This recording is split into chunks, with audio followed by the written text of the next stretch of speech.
started with an innocuous envelope slipped under my apartment door, the paper yellowed and brittle, as if it had been waiting for me for decades. Inside was a letter from someone claiming to be my future ghost, a specter of what I would become.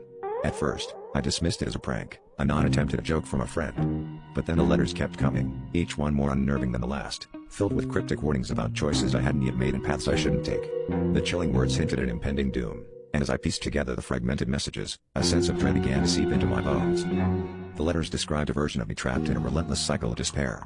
Beware the crossroads, one letter warned, take the wrong turn, and you'll be lost forever.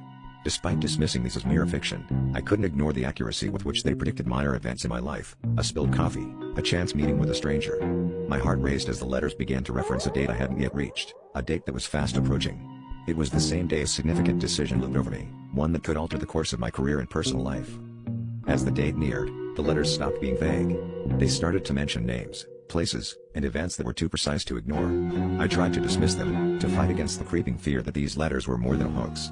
But I couldn't shake the feeling that my future self was desperately trying to warn me about something catastrophic.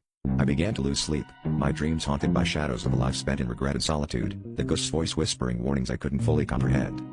On the fateful day, I found myself at a literal crossroads, where my usual route home was blocked by construction, forcing me to choose an unfamiliar path. As I stood there, the final letter fell from my bag, landing at my feet. The words seemed to burn into the paper, "This is your last chance."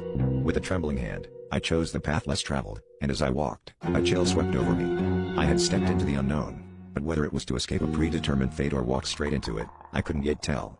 The haunting silence that followed suggested that perhaps, my future ghost was content, for now.